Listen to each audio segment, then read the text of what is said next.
कीमते चितो चायाई अना मौला कवा अंत महबूबी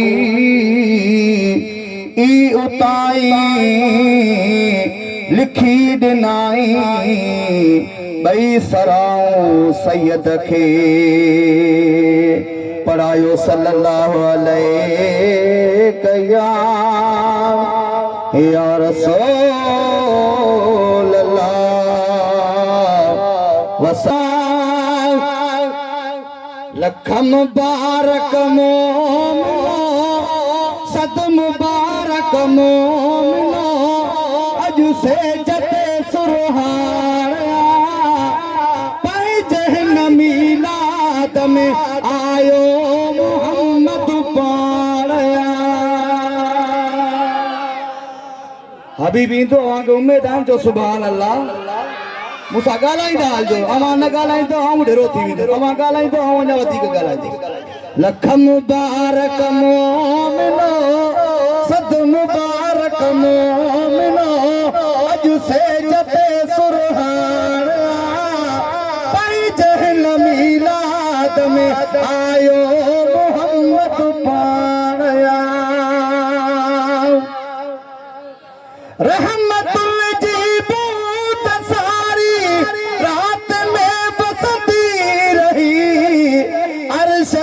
नूरी मलाइका फर्श पे आया नहीं रहमतुल जीबू दसारी रात में बसती रही अरशता नूरी मलाइका फर्श पे आया नहीं हिन महफिल में जिब्राइल आयो सारवा इन महफिल में जिब्राइल आयो सोहरे अरबी सारवा पाए जहन मीलाद में आयो मोहम्मद पाया लख मुबारक मोमिनो सद मुबारक मोमिनो अज से जते सुरहाया पाए जहन मीलाद में आयो मोहम्मद पाया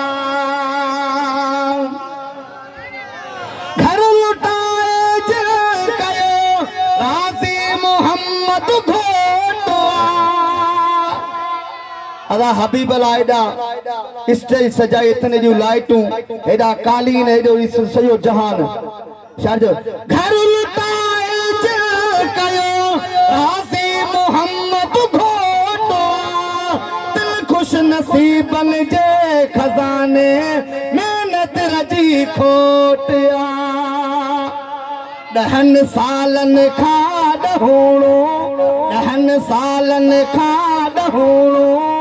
हिन रात के मिलियो दानवा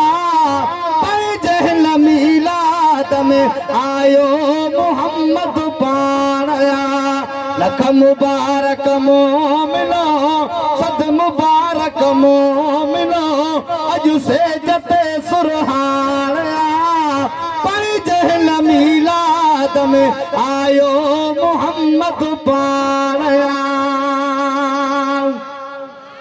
गुंबर जे पर पुट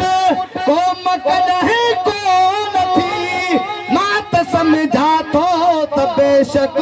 ये जमात सोन थई शायरा मांगे खुशखबरी दी वा सुभान अल्लाह बुधायो पैगंबर जे पर पुट को मकदहे को नथी मात समझा थो त बेशक ये जमात सोन थई चाहे जमात जो जनाबे चाहे जमात जो जनाबे मुस्तफा अगुवानवा पाए जहन मीलाद में आयो मोहम्मद पाया लख मुबारक मोमिनो सद मुबारक मोमिनो अज से जते सुरहाना पाए जहन मीलाद में आयो